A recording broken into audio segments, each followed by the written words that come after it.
भाई करवा चौथ आए और हमारी भारतीय सनातन महिलाओं को नीचा दिखाने का काम ना हो, ऐसा तो संभव ही नहीं। वैसे हमारे देश में उपवास को अलग अलग तरीके से कई सारे धर्मों में रखा जाता है, लेकिन उसके बावजूद भी आप देखेंगे किसी भी धर्म के ऊपर उंगली नहीं उठाई जाती। लेकिन जब भारतीय महिलाएं व्रत करती हैं, उपवास करती हैं, तब उनको नीचा जरूर दिखाया जाता है कि अरे आपकी मेंटेलिटी तो कितनी खराब है। लेकिन क्या आपने कभी रोजा रखने वालों के खिलाफ ऐसी बात सुनी है? नहीं। और यही तरीका भी है। हर धर्म में अपनी अपनी मान्यताएं होती हैं, जैसे कि इस्लाम में भी हैं, जैन धर्म में भी हैं, हर एक धर्म में अपनी अपनी मान्यताएं होती हैं।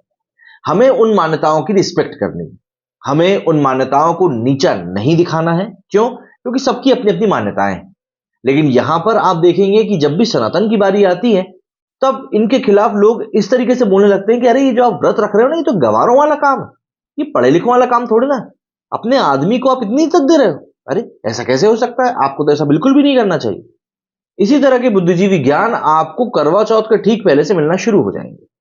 कल करवा चौथ का त्योहार भारत में हर्षोल्लास के साथ मनाया गया, लेकिन इस सब के बीच में बुद्धिजीवियों की चर्चा तो देखिए हो ही जाती है। दरअसल प्रेम के पर्व पर प्रहार, परंतु प्रेम की विजय हर बार होती है।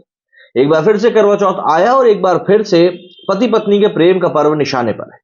ये इसलिए निशाने पर है क्योंकि इसमें पत्नी अपने पति के लिए भूखी रहकर उपवास करती है। मात्र एक दिन का यह पर्व निशाने पर रहता है और ये कहा जाता है कि यह पितृसत्ता को बढ़ाने वाला है। क्या ये वास्तव में पितृसत्ता को बढ़ाने वाला है, या ये मात्र पति के प्यार को समर्पित एक त्योहार है, एक पर्व है?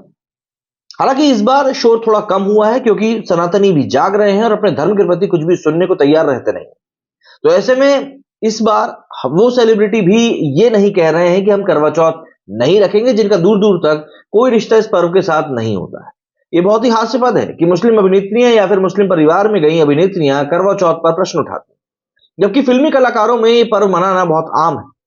हर वर्ष नवविवाहिता अभिनेत्रियों के साथ कई अभिनेत्रियों की तस्वीरें साझा की जाती हैं, और इसी बात को लेकर नसरुद्दीन शाह की बीवी रत्ना पाठक शाह ने तब ये कह दिया था कि अब लोग उनसे पूछते हैं कि वे करवा चौथ रखती हैं। उन्होंने इसे पिछड़ेपन से जोड़ते हुए कहा था कि एक बार मुझसे किसी ने पूछा था कि आप करवा चौथ का व्रत क्यों रखती हैं, तो मैंने यही सोचा कि मैं क्या पागल हूं क्या। ये बहुत ही अजीब है कि पढ़ी लिखी महिलाएं भी अपने पति की लंबी उम्र के लिए व्रत रखती हैं।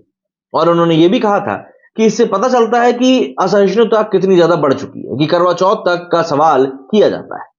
सैफ अली खान से निकाह करने वाली अभिनेत्री करीना कपूर खान ने एक बार कहा था कि जब बाकी औरतें भूखी रहेंगी तब मैं खूब लपक के खाऊंगी, क्योंकि मुझे अपना प्यार साबित करने के लिए भूखे रहने की कोई जरूरत नहीं है। वहीं अक्षय कुमार की पत्नी ट्विंकल खन्ना ने भी यही कहा था कि अब जब 40 साल की एज में लोग दूसरी शादी के बारे में सोचते हैं, तो ऐसे में करवा चौथ रखने का क्या फायदा।